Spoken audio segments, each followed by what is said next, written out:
Collector car auctions are extremely popular, and the Mecum auction is one of the premier muscle car auctions in the world. So we decided to head out to the Mecum Spring Classic auction in Indianapolis to get a behind-the-scenes look of this enormous event. This place is just unbelievable. I mean, Mecum is known as one of the biggest sellers of muscle cars at any auction anywhere, but they've got all kinds of different stuff here. They've got European cars, hot rods, street rods, but the main thing is the muscle. And the cool thing about this, it's like a gigantic car show, but everything here is for sale. And if I brought a bigger wallet, I'd be going home with this 64 Mercury Marauder. These full-size Fords from the mid-60s have a strong NASCAR influence because these were winning on the tracks back in the day. And this particular car is unreal. It's a 427, it's got two 4-barrels on it, it's a 4-speed car, and it's a color that's one of one. I mean, the oddball cars are cool. It doesn't matter what kind of muscle car you're into, you'll find some of the finest examples at a Mecum event. This corral of ultra-rare Pontiacs was part of Dana Mecum's personal collection. In fact, Pontiac was a featured brand this year, and there are more of the rarest ponchos here than there are at most all Pontiac shows.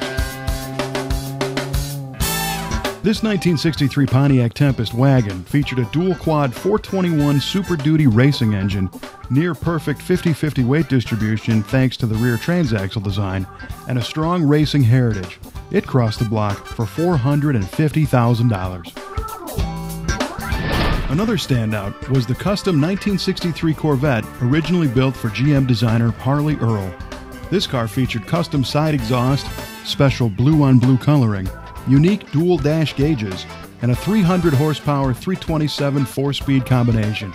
It sold for $925,000. After we checked out some of the killer cars up for sale, we wanted to talk to some of the people that run the auction to get their story on what makes this such a successful event.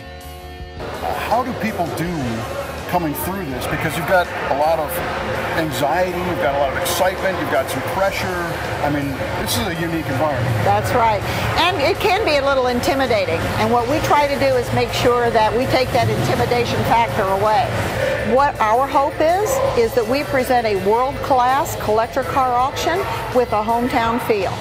And you only get that when you have a wonderful, dedicated group of people that actually love cars, the car experience, and the customers that want to come either just to watch, want to sell, they want to buy. We have experts that make it very easy for them to answer any questions that the customer might have. And they fill it out, they get a bidder's badge, we explain to them the process and what they're going to do, all the way from signing up to actually buying a car and maybe driving it home or having it transported home by Reliable, one of our sponsors. Oh, okay. What do you think about this year's event here at Indy? It's big, and that's what we hear from our customers. This is just an amazing event. It's the old line, happy but not satisfied. We're very happy with what we do, but we're never satisfied. There's always a way to do it just a little better. Best example is our seating at this auction. For the last 5 auctions, we've been fine-tuning how we arrange our seating to make it better for bidders, better for our new gold members and preferred members, for everybody that's attending. And each auction we try something a little different, and we've already learned from this auction some things we want to do different. So before one auction's over, we're already planning the next year. Well, this is like a Coliseum stage show. I mean, it's phenomenal the way it came out.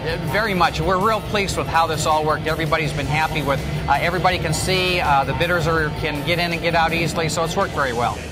So what else have you guys intentionally done to make this, more of an experience than just an auction? Well, one of the things in this building, we've got all of our vendors. If you bring a wife or a girlfriend, we've got some wonderful jewelry. We've got some great art.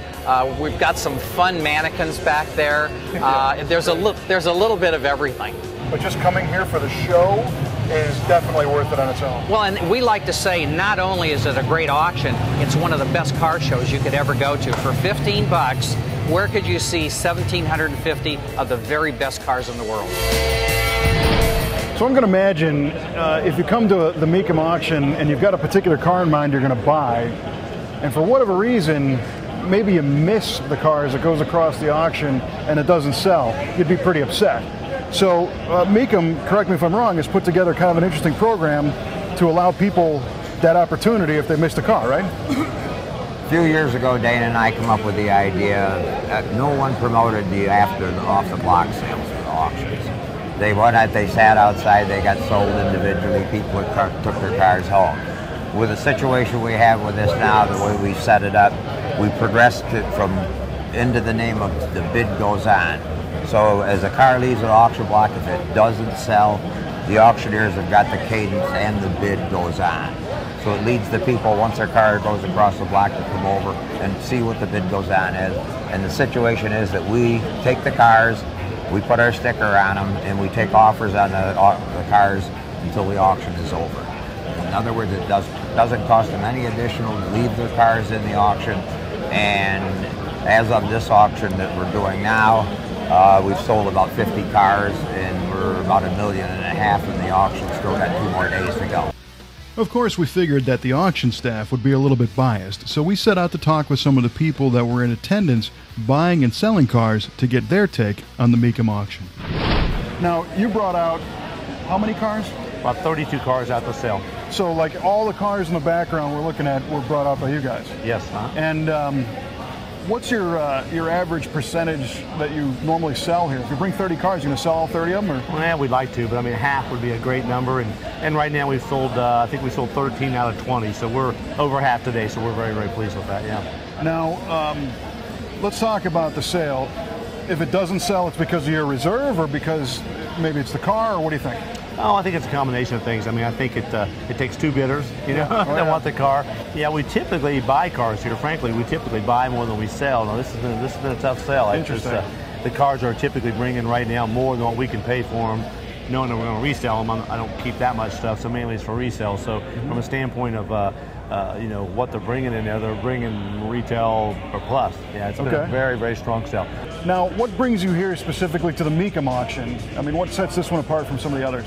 I think the thing with Dana that sets him apart more than anybody is the fact that he works for the buyer and he also works for the seller. That's not typical of the auction business. So by far, he's the only one that really gets in there. If you're selling something, he's there to try to get that thing sold for you. If you're buying something, he's in there trying to get you to buy, obviously, but he works with you on the commissions. He works with you just hand in hand all the way through the experience. And you'll find very few people here have had any kind of bad experience. He just does a fantastic job as far as working with him in the auction. Oh, this is great. This auction is a car guy's dream. Dana's done a great job putting this together. There's, I think, about 1,800 cars out here. It's been running since Wednesday. If I had my way, I'd be here from the start to finish every year. It's just a lot of fun. So. Now, your collection is pretty eclectic. You've got stuff from, you know, new exotic cars to classic muscle cars. What do you see here primarily? You know, this is more muscle cars, I think, than just about anything else, which is really my preference. You know, I grew up in a time when late 60s, early 70s muscle cars were really popular. And street racing, drag racing was a big part of my existence back there, so this is really great for me. I'd say the hobby and the sport is alive and well. Values seem to be coming back. Good cars are getting good money, which is the way it should be. The fake cars are not doing real well. The replicas and the tribute cars and things like that don't do as well. But for the most part, I'd say it's real healthy.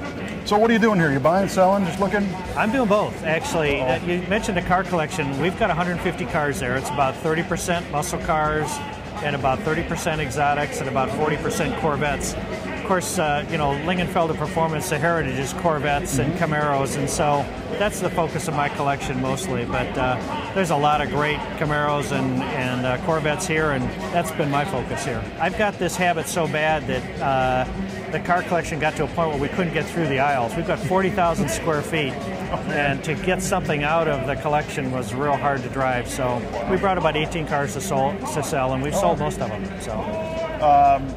Now, on the buying side, what are you looking at? What'd you buy? You know, we've been really strong since we've been building the TAs. We've had a lot of extra interest in Pontiac, so I bought a lot of Pontiacs lately. All right, well, I'll check in with you later to see, you know, how much the collection has expanded after this weekend.